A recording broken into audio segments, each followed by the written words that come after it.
One day, my friends and I decided to hang out. So we did that. We played some football, and after that, we got changed because we were all sweaty and everything. And while we were waiting, we started competing with each other, boys being boys. We started challenging each other with parkour, seeing who has a better or stronger physique, and just comparing against each other. And then two girls pulled up, and really no one noticed except one of my friends. And he came and whispered to me like, "Bro, they're looking at you." And I got so surprised and shocked because I didn't know that there was anybody there in the first place. But it was also that I was getting some attention from girls. And I felt kind of happy because I wasn't even looking that well, I wasn't dressed well, and I was still sweaty after some football. And we were still in this atmosphere and mood of challenging each other. So I didn't expect my friend to actually do this, but he challenged me to go approach them. Bro, my face went red and I was making excuses. I was like, no, I don't want to. And he just challenged me even more. Every excuse I made, he challenged me even harder.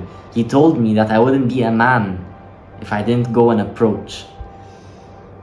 And so I decided to sit down and catch my breath. I was super anxious and worried. After like a minute of that, I was able to muster enough courage to actually move my legs.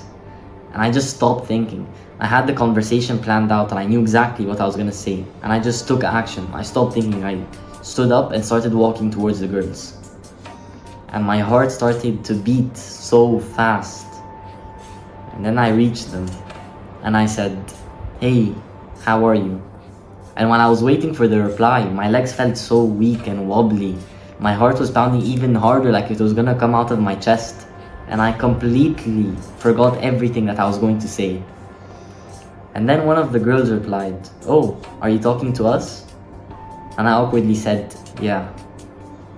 And then we had a little conversation and some banter going, and it was awkward. I know you're gonna laugh at this, but during the conversation, or like near the end of the conversation, I just didn't have anything anymore to say. It was done, my mind went blank. So I was like, "Nice, cool." And then I just walked off.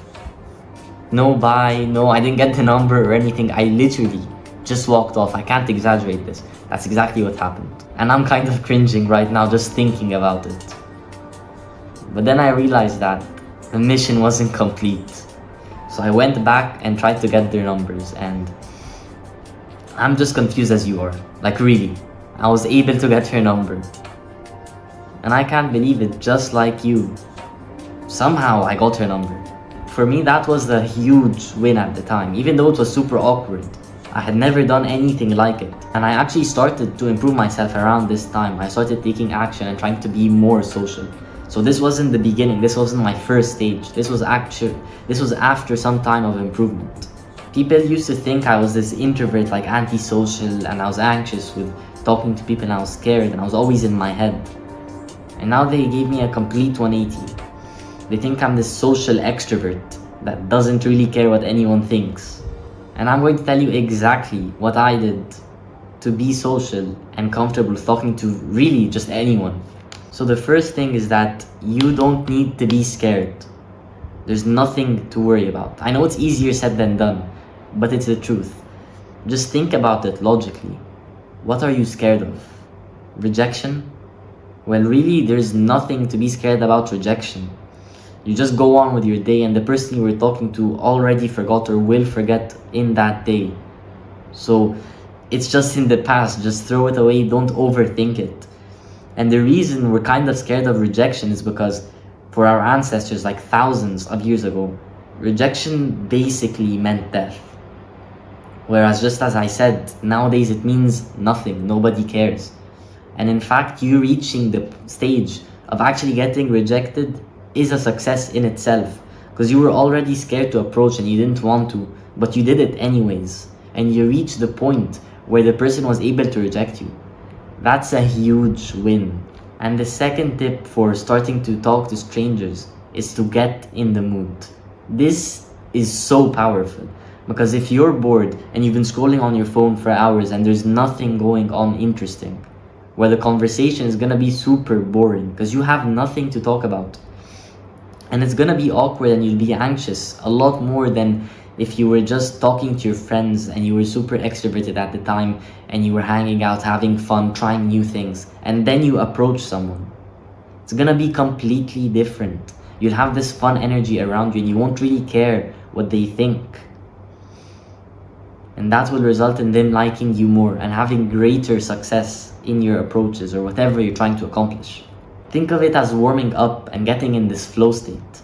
There are many ways you can do it. You can start by talking to your friends and then talking to the waiter or asking questions to male strangers and then trying to talk to women. And the third thing is that you need to remove this filter. You're being too self-conscious. You overthink everything. Before you speak, you think, what is this person going to think about me? What do they believe? What emotion would this elicit? And I was in the same boat as you. I sometimes still do it now. And there's a time and place where this is a great skill to have. But for most everyday conversations and in this friendly and public environment, there's no point to limit yourself like this. You basically have this funnel or filter, whatever you want to call it. And you have all these thoughts, oh, I want to say this, I want to do that, I want this. And this is all your thoughts and things that you could possibly say. And then you see this tiny gap here. That's how much you actually end up saying. Out of the thousands of thoughts you have, you end up only saying like 5%. And when I realized this and actually started to take actions and try to remove this filter, I felt so free. I felt more of myself. I felt more authentic. It was like the chains broke loose. I didn't have to overthink or even think. The conversations were spontaneous and were a lot more fun. So trust me, do the same and you will not regret it. And remember to work in steps. Imagine you're in the gym. You're doing the bench press. If it's your first time in the gym, you'll probably start with the bar without adding any weights. And that's gonna be good stress for you. But then the next time, you'll be stronger than the first time. So you're gonna have to either add weights or reps. And it's the same exact concept for really anything in life. This is how you make things harder. You have to progressively overload. Every time you put yourself through challenge or discomfort, you grow. And with that growth, the challenge has to grow even more. So if you're used to talking to your friends and being very authentic and unfiltered with them, then try to start being authentic and unfiltered with the strangers or waiters or somebody that you're less comfortable with than your friends. And then after that you move to strangers and then girls. And then you end up being comfortable with everyone. So as you improve, make the challenge harder. And you can actually have a friend help you with this. This will help a lot, having a friend. And if you don't, that's completely fine. It's still extremely doable. But if you have somebody that wants to improve as well or be more social, then definitely challenge each other. See how many guys you can approach or whatever. Just make a challenge and try to improve together. And the last thing is that it really is just practice. There's nothing else to it. It's just practice and making it more difficult each time as you improve. That's all. Just repeat, repeat, and repeat. And this is how you become the most possible social version of yourself. And it does take time, and you'll be very scared, you'll be anxious, it will be difficult.